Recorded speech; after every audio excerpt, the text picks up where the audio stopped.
Minha sogra morreu e deixou uma carta que destruiu meu casamento. Eu abri a carta, li a primeira linha e meu casamento de 8 anos acabou naquele exato momento.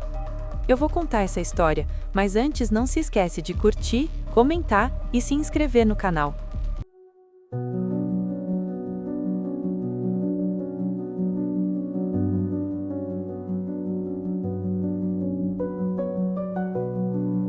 Meu nome é Mariana, tenho 33 anos, e essa é a história de como uma carta da minha sogra morta revelou um segredo que ninguém imaginava. Tudo começou há 3 semanas. Minha sogra, Dona Elisa, tinha 67 anos. Era uma mulher forte, decidida, um pouco dura às vezes, mas ela sempre foi justa comigo. Quando eu casei com o Rodrigo, há 8 anos, ela me recebeu bem. Não era aquela sogra grudenta, mas também não era fria, era equilibrada. Rodrigo era filho único, então ele e a mãe sempre foram muito próximos. Depois que o pai dele morreu, há 5 anos, eles ficaram ainda mais unidos. Eu nunca tive problemas com isso, achava bonito na verdade. Dona Elisa morava sozinha numa casa grande, a uns 20 minutos da nossa. A gente visitava ela toda semana. Almoços de domingo, aniversários, feriados.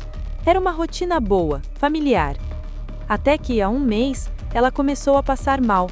Dores no peito, falta de ar, cansaço extremo. Levamos ela no hospital, fizeram exames. O diagnóstico veio como um soco. Câncer no pâncreas, estágio avançado. Os médicos foram diretos, no máximo 3 meses. Rodrigo ficou destruído. Ele chorou como eu nunca tinha visto, se trancou no quarto por dias, mal conseguia falar. Eu tentei dar apoio, ficar perto, mas ele se afastou, disse que precisava de espaço. Dona Elisa, por outro lado, aceitou o diagnóstico com uma calma impressionante. Todo mundo morre um dia, Mariana, pelo menos eu tenho tempo para me despedir. Ela começou a organizar tudo, testamento, documentos, funeral. E ela fez questão de passar mais tempo com Rodrigo. Eles conversavam por horas, trancados na sala dela. Eu ficava na cozinha, dando privacidade.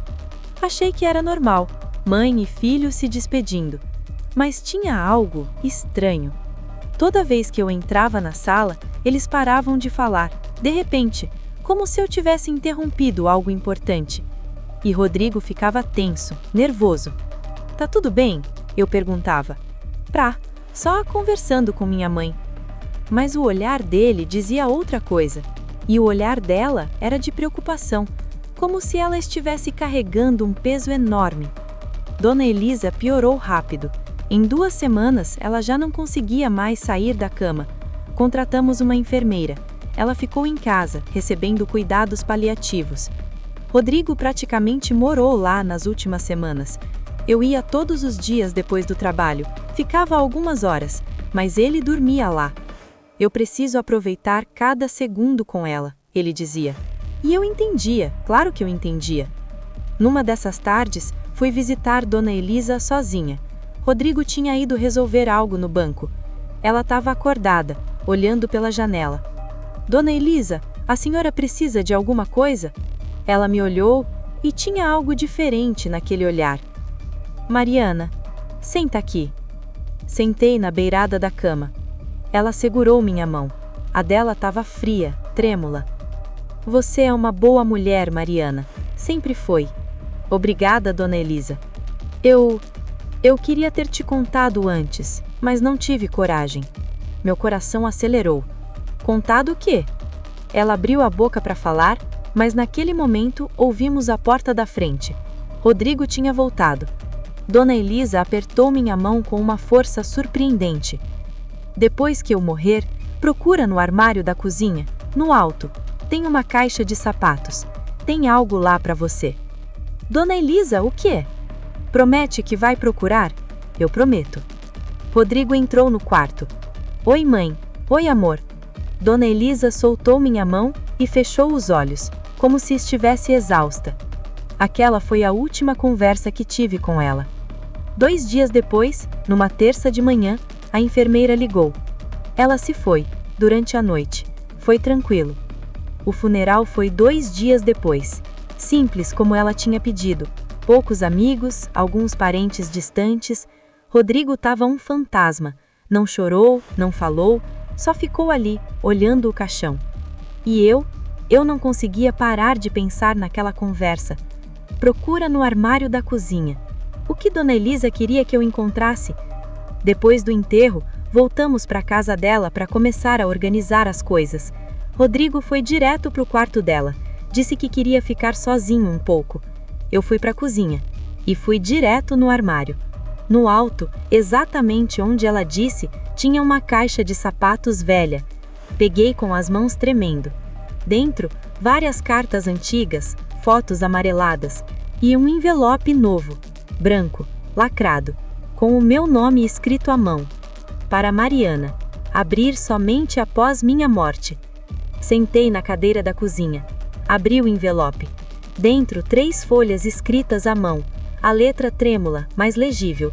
Comecei a ler e a cada linha, meu mundo desmoronava um pouco mais.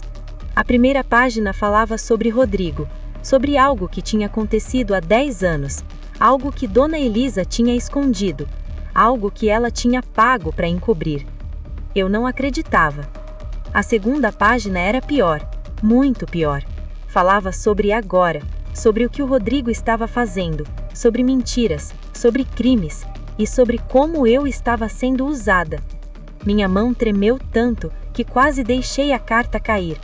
A terceira página destruiu tudo. Tinha instruções, provas, um pedido desesperado e uma chave.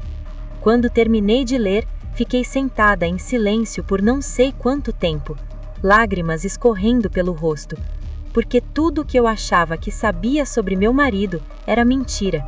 Tudo que eu achava que era minha vida era uma farsa. E a mulher que tinha acabado de morrer tinha me deixado a verdade como o último presente. Ouvi passos. Rodrigo estava vindo para a cozinha. Rapidamente guardei a carta no bolso da calça. Achou algo aí? Ele perguntou, olhando para as caixas. Eu olhei para ele. Para o homem com quem eu tinha casado. Para o homem que eu achava que amava. Para o homem que eu pensava que conhecia. Achei, eu disse. Mas não estava falando das caixas. E naquele momento, eu soube exatamente o que eu ia fazer. Naquela mesma noite, depois que Rodrigo dormiu, reli a carta mais 3 vezes. Cada palavra, cada detalhe. Dona Elisa tinha deixado tudo, tudo.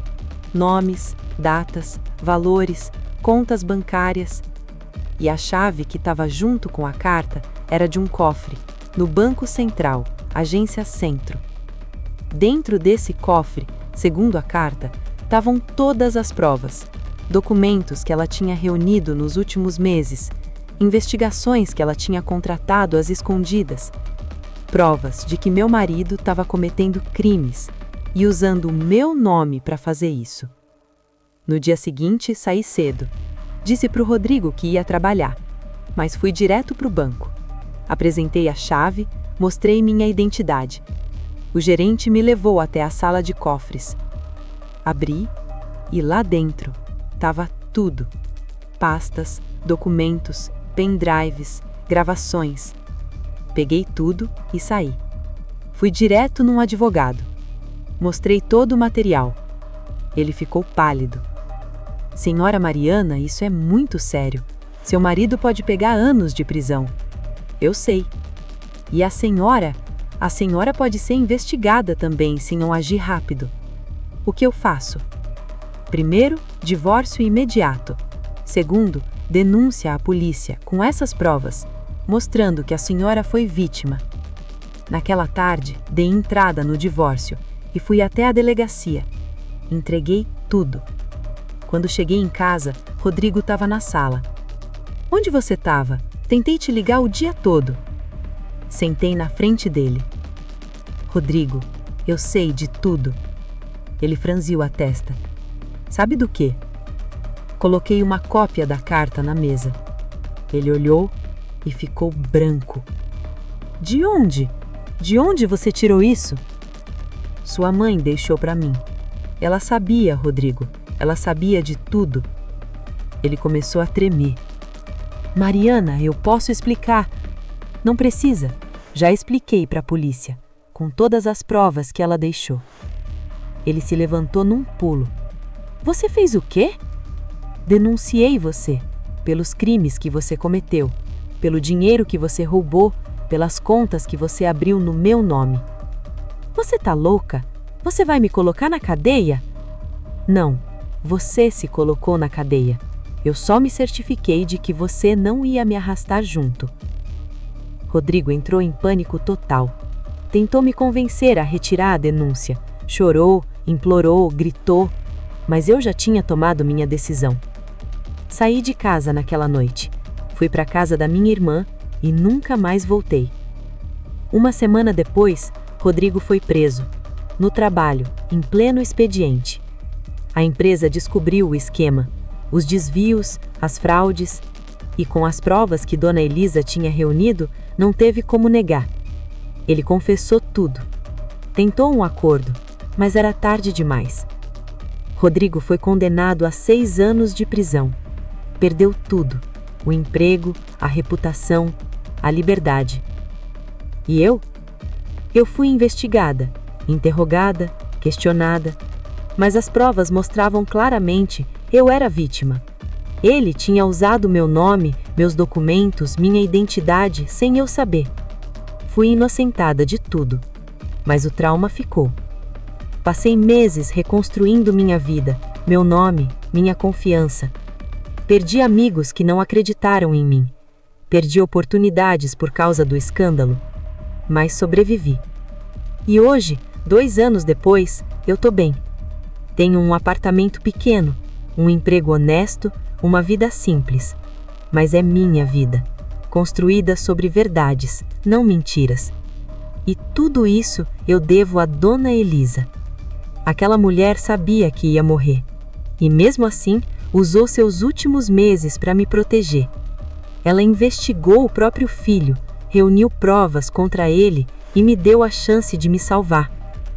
Às vezes eu penso, como deve ter sido difícil saber que seu único filho é um criminoso e escolher salvar a nora ao invés de proteger ele. Mas ela fez, porque ela sabia que eu não merecia pagar pelos crimes dele. A carta terminava assim: Mariana, me perdoe por não ter criado um homem melhor. Me perdoe por ter demorado tanto para agir. Mas não deixe ele te destruir. Você merece mais. Você merece a verdade. E você merece ser livre. Com todo o meu carinho e arrependimento, Elisa. Eu guardo essa carta até hoje, como lembrança de que às vezes as pessoas que realmente nos amam são aquelas que têm coragem de nos contar a verdade, mesmo quando dói, mesmo quando custa tudo. Dona Elisa salvou minha vida, e eu nunca vou esquecer.